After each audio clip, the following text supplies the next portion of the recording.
অহংকার যে গোপাল আমার পুত্র,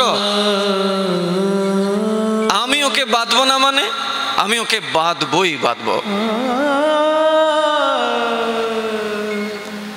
একটা শাড়ি নিয়ে আসলেন, গোপালকে বাঁধবেন কোমরে, পারলেন?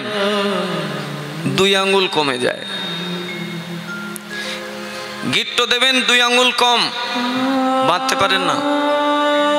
আরেকটা শাড়ি এর সাথে জোড়া দিলেন, তারপরেও দেখা যায় 2 আঙ্গুল কম। আরেকটা শাড়ি জোড়া দিলেন, তারপরেও দেখা যায় 2 আঙ্গুল কম।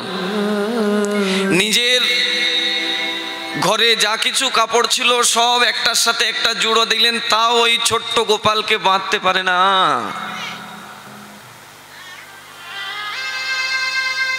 তারপরে কি করলেন? তার যারা দাসী পরিচারিকা, তাদের ঘর থেকে শাড়ি নিয়ে আসতে শুরু করলেন, একটার সাথে একটা জোড়া দিলেন। যতই বাঁধতে যায় 2 আঙ্গুল কম, কারণ এই যে ভগবান রসিক শেখর, ঐশ্বর্যকে ভগবান প্রকট করেছেন। দেখো মা, তুমি তো আমাকে বাঁধতে চাও, দেখো আমাকে বাঁধা যায় কিনা। প্রয়াস করতে করতে করতে করতে করতে করতে কোনোভাবে পারলেন না। এক পর্যায়ে একদম চোখে জল চলে আসলো যে আমি আমার সামান্য পুত্রটাকে বাঁধতে পারলাম না, কি সাধনা করেছি আমি।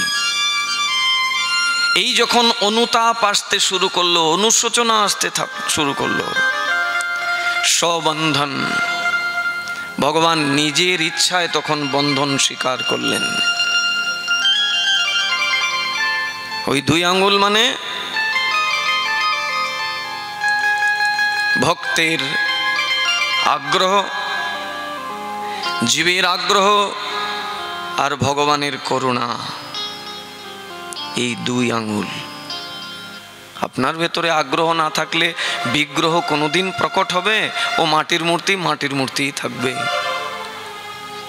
পুজো টুজো করে নিয়ে পুকুরে ডুবিয়ে দেব। প্রতিমা নহ তুমি সাক্ষাৎ ব্রজেন্দ্র নন্দন। তাই ভক্তবৃন্দ, যদি এই জন্মে না হয় আর কবে হবে? কত এই জায়গায় আষ্টে পৃষ্ঠে জড়ে থাকবো আমরা। বিশেষ করে ভাগবত কথা শ্রবণ করতে আসা ভক্তবৃন্দ, আমাদের যদি পরিবর্তন না হয়, কার হবে তবে? যারা এই মুহূর্তে ওই রেস্টুরেন্টে, চায়ের দোকানে, অন্যত্র আড্ডা দিচ্ছে, টিভি চালিয়ে ওই জি বাংলা, রূপসী বাংলা দেখছে, তাদের হবে? তাদের তো হওয়ার কোনো প্রশ্নই ওঠে না। এইখানে অন্তত আমরা যারা আছি, যারা ভগবানের কথার সঙ্গ করি, আমাদের যদি না হয় আর কার হবে? তাহলে এখানে আসা শুধু শোনা না, শ্রবণ করে এটাকে সঙ্গে করে নিয়ে যাওয়া, বাড়িতে কাজের মধ্যে থেকে ওগুলোকে স্মরণ করা এবং চেষ্টা করা নিজের পরিবর্তনের।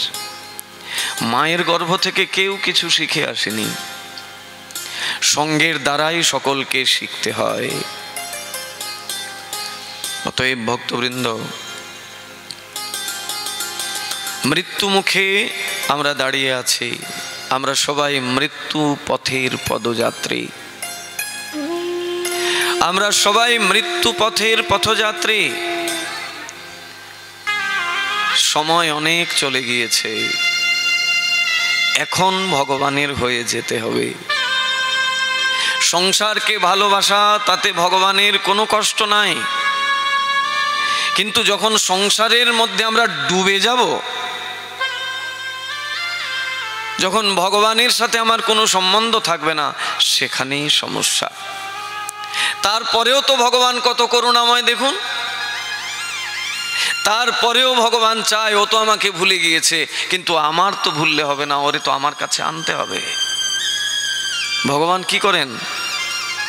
3টা তাপ দেন, আধ্যাত্মিক, আদি দৈবিক, আদি ভৌতিক। তিনটা তাপ তার উপরে প্রয়োগ করেন। কষ্ট, যেই কষ্টের মধ্যে পড়েও যদি একবার আমার কথা মনে করে, কষ্টের মধ্যে পড়ে যদি তার এই অনুভূতি হয় যে প্রভু হয়তো আমার প্রতি অসন্তুষ্ট, এই জন্য তো আমি কষ্ট পাচ্ছি, অতএব আমার কি করতে হবে? প্রভুর সেবা করতে হবে। ন্যূনতম যে সেবাগুলো না করলে নয়, সেগুলো তো অন্তত করতে হবে ভক্তবৃন্দ। প্রতিদিন তুলসীর সেবা, ভাগবতের সেবা, গুরু বৈষ্ণবের সেবা, একাদশী, রামনবমী, জন্মাষ্টমী, গৌর পূর্ণিমা, রাধা অষ্টমী, শিব চতুর্দশী, নিত্যানন্দ ত্রয়োদশী, বলরাম আবির্ভাব তিথি, এই যে ব্রতগুলো আছে এগুলো তো নিষ্ঠার সহিত পালন করা।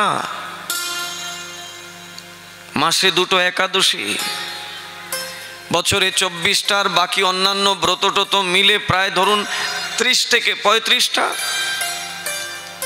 365 দিনে বছর। ওই 365 দিনের মধ্যে 30-35 দিন ভগবানকে আমি দিতে পারি না,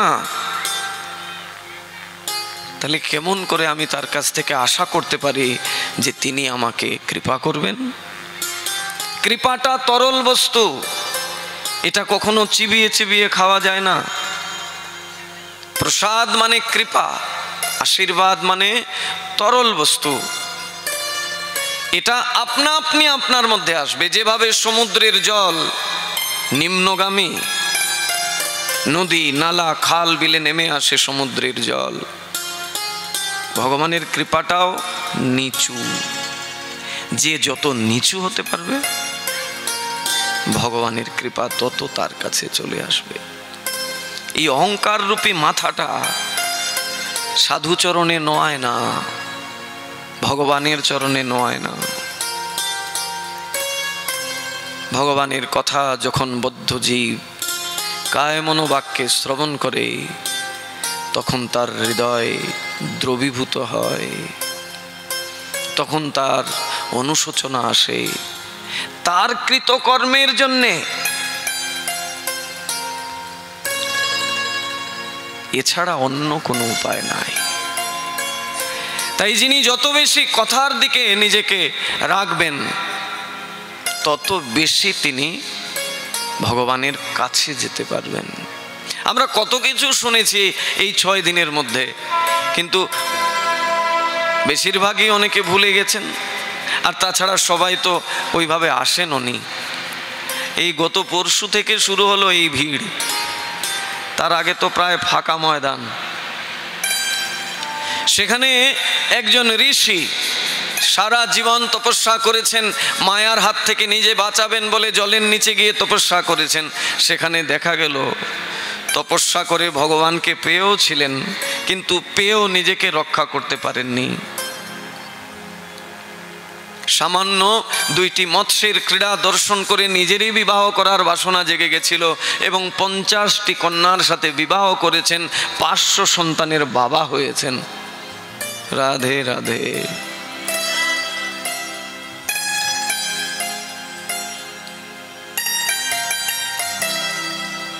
তাই ভক্তবৃন্দ,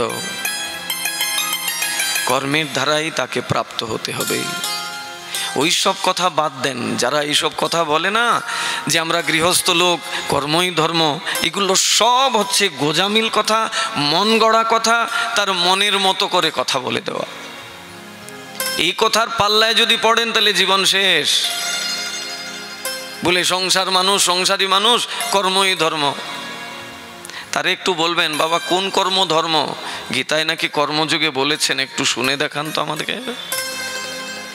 আপনি সারা দিন সকাল থেকে রাত পর্যন্ত শুধু বিষয়ের কর্মের মধ্যে ডুবে থাকবেন আর বলবেন কর্মই ধর্ম।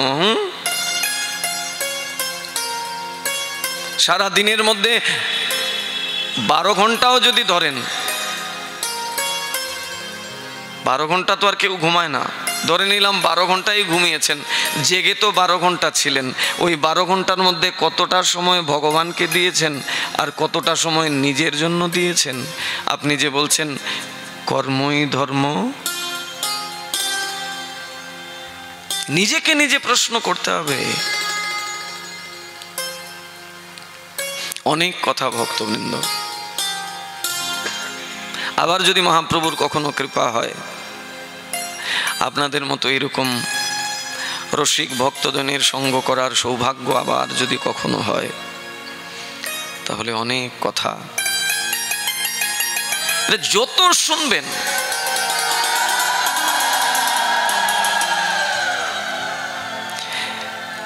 একই কথা শুনবেন, কিন্তু যত শুনবেন মনে হবে নূতন নূতন নূতন কথা। যিনি ব্যাসদেব, যিনি এই ভাগবত কথা রচনা করেছেন, তিনি নিজেও বুঝতে পারেননি ভাগবতে যে এত সুধা। যখন তার পুত্রের মুখে শুনছেন, শুনে বলছেন, সুখ তুমি আমাকে কি শোনাচ্ছ, আরো বলো আরো বলো আরো বলো। এটা শ্রৌত পন্থায়।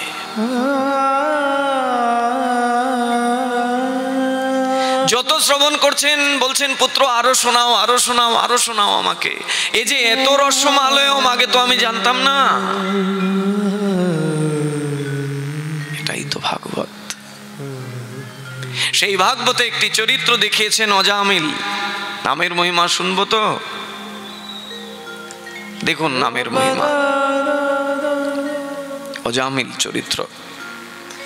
শেষের দিনে কত কিছু শুনতে হবে। রাসের কথাও শুনবো, কলিযুগের রাস। প্রত্যেক দিনই আমরা মোটামুটি গুরু তত্ত্বকে একটু একটু স্পর্শ করেছি। গুরু, যিনি আমার মূল কাণ্ডারে, যার নৌকায় আমি বসবো, সেই নৌকাটা যদি ভাঙা নৌকা থাকে, সেই নৌকায় যদি মাঝপথে জল উঠে যায়, তাহলে গুরু আর শিষ্য দুজনই ডুবে মারা যাবে। তাহলে নৌকাটা সেই রকম নৌকা হতে হবে, ঝড় দিক প্রলয় দিক তারপরেও নৌকা একদম গন্তব্যে যাবে। এইরকম নৌকাতে উঠতে হবে তো।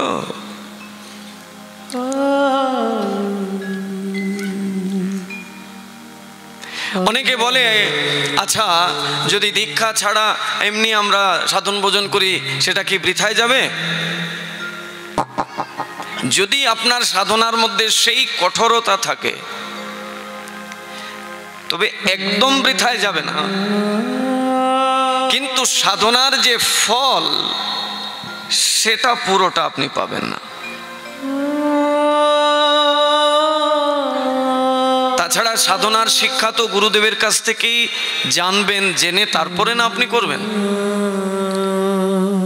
যদি কারোর আগ্রহ থাকে যে না আমি ভগবত ভজন করব, এখনো গুরুকরণ হয় নাই, হোক না, যেদিন ভগবান কৃপা করবেন গুরুকরণ হবে আমার, কিন্তু তার আগে ন্যূনতম যে কার্যগুলো, এগুলো তো আমি করতেই পারি। একাদশী করা, তুলসী। অনেকে বলে, মহারাজ আমার তো দীক্ষা হয়নি, আমি আবার কিসের একাদশী করব? কবে দীক্ষা হবে, আদৌ দীক্ষা হবে কি হবে না কেই বা জানে, একাদশী করব না। শাস্ত্র বলছেন 8 থেকে 80 বছর বালক বালিকা থেকে শুরু করে বৃদ্ধ বৃদ্ধা সকলকে একাদশী করতে হবে। এখানে দীক্ষার অপেক্ষা নাই। এ তো ভক্তি দেবী একাদশী, আপনাকে ভক্তি দান করবেন। তুলসী আপনাকে ভক্তি দান করবেন।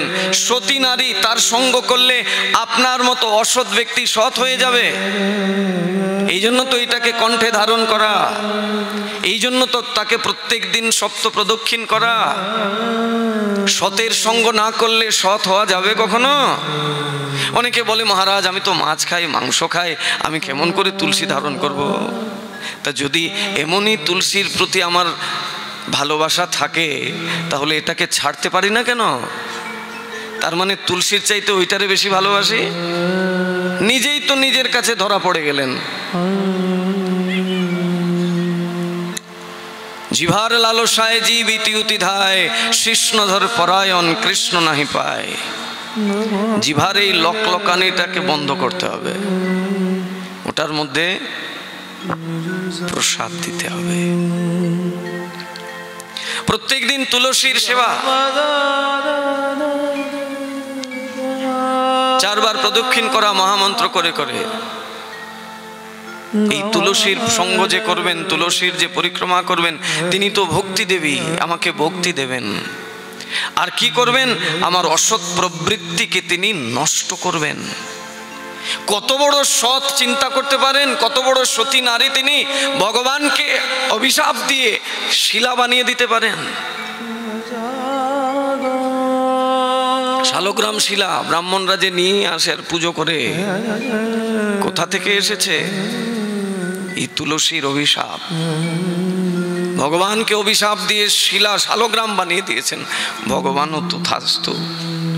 কিন্তু তুলসী, আমার চরণেও তুমি থাকবে, আমার মস্তকেও তুমি থাকবে। কি কৃপা প্রভুর! তা এত বড় সতী যিনি, তার সঙ্গ আমি করলে আমিও তো সৎ হয়ে যাব একদিন।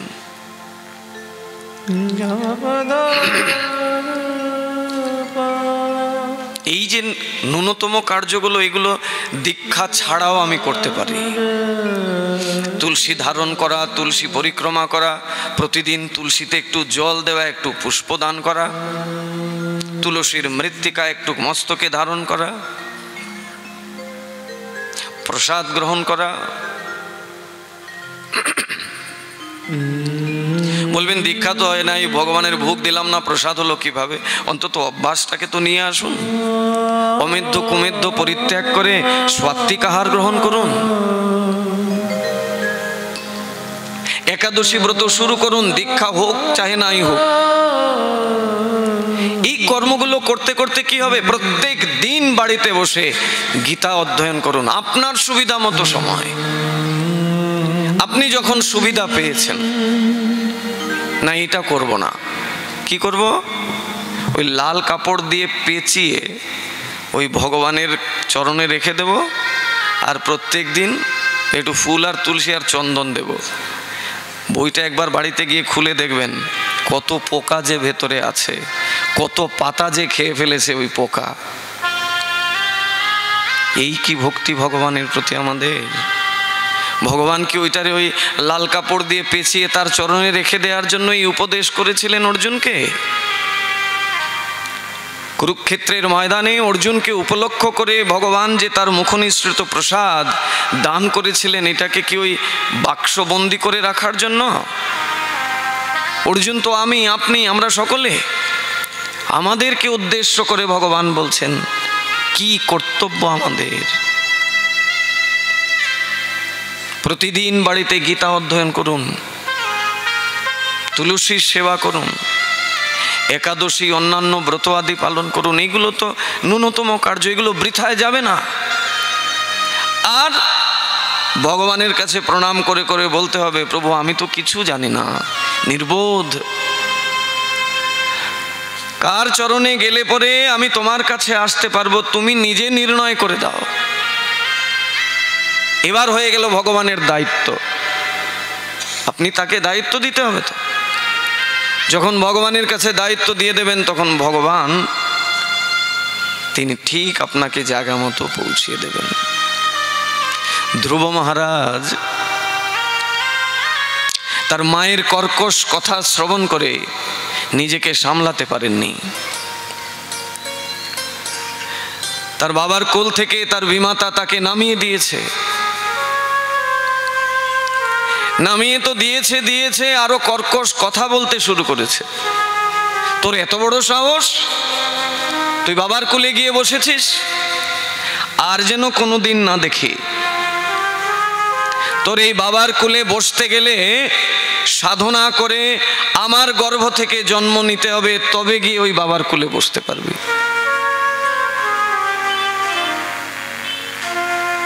কারণ চিন্তা করছে যে আজকে যদি তারে কোল থেকে না নামাই, তাহলে ও তো বড় ছেলে, ওই রাজ সিংহাসনের মালিক তো, আমার ছেলে তো দাস হয়ে যাবে তার।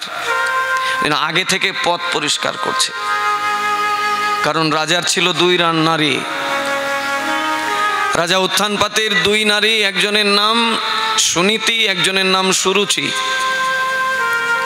বড় রানী সুনীতির ছেলে ধ্রুব আর ছোট রানী সুরুচির ছেলে উত্তম। ধ্রুব দেখলো যে উত্তমকে নিয়ে তার বাবা সিংহাসনে বসে বড় আনন্দ করছে, আলিঙ্গন দিচ্ছে, চুম্বন দিচ্ছে। মনে মনে ভাবলো, ওহো, ছোট ভাইকে বাবা এত আদর করছে, আমিও একটু যাই না বাবার কাছে। আসলেন, এসে বাবাকে বলছেন, বাবা আমাকেও কোলে নাও। এখন কোলে যে নেবে, রাজা চিন্তা করছে আমি যদি ধ্রুবকে কোলে নেই আর যদি ছোট রানী দেখে ফেলে তাহলে তো আবার মন খারাপ করে ফেলবে, ঝগড়া হবে সংসারে। কোলে নিতে গিয়েও নিচ্ছে না।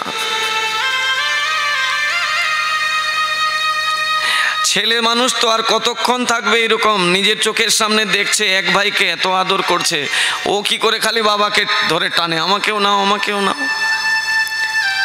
এখন রাজা ভালো করে এদিক ওদিক দেখলেন সুরুচিকে কোথাও দেখা যায় কিনা। দেখলেন সুরুচিকে দেখা যাচ্ছে না।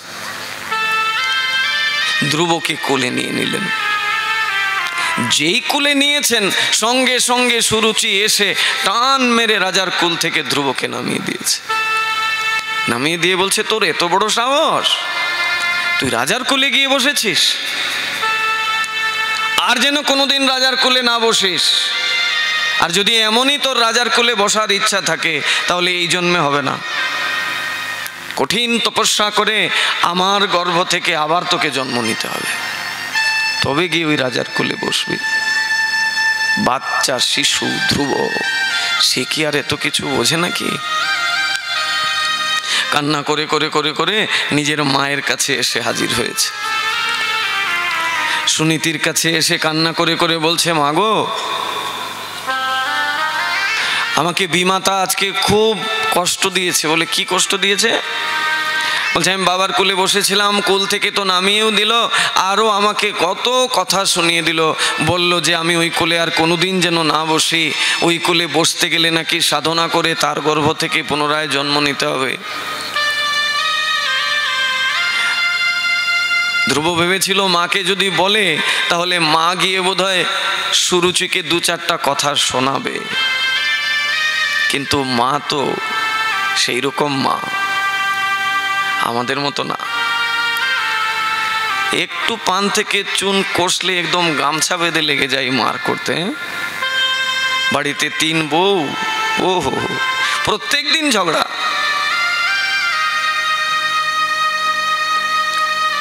সুনীতি তার ছেলে ধ্রুবকে বলছে, বা রে ধ্রুব, ও কি তোর মা নয়? তোরে কোল থেকে যে নামিয়েছে ও কি তোর মা হয় না? আমি কি একা তোর মা? মার বিষয়ে এইসব কথা বলতে তোর একটুও বাধে না বুঝি? ছি ছি ছি ছি, আমার ছেলে হয়ে তুই এই কথা বলতে পারলি আমাকে? দেখুন আদর্শ কাকে বলে। ভাগবতের কথা কেন শুনব? এই জন্যই শুনব, কারণ ভাগবতে প্রত্যেকটি মনুষ্যের আদর্শ স্থাপন করে। এমন এমন চরিত্র আছে ভাগবতে যেগুলো যদি মনোযোগ দিয়ে কেউ শোনে তাহলে তার হৃদয়ে অবশ্যই অনুশোচনা আসবে। বলছেন, মা যেটা বলে ভালোর জন্য বলে সন্তানের, মা খারাপ কিছু বলে নাই। মা তো সত্যি করাই বলছে, সাধনা করলেই তো জীব শান্তি পায়। কি কথা শুনিয়ে দিলেন। বলছে, মা তুমিও বলছো সাধনা করলে শান্তি পাওয়া যায়? আচ্ছা মা, তাহলে সাধনা কিভাবে করব, কোথায় গিয়ে করব? বলে, এইখানে হবে না। এইখানে হলে তুমি শুধু ওই মানুষের দোষই দেখতে থাকবে, এর দোষ, ওর দোষ, তমুক দোষ।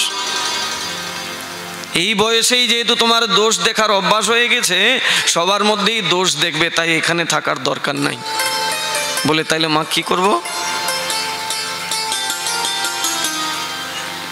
বনে চলে যাও, বনে,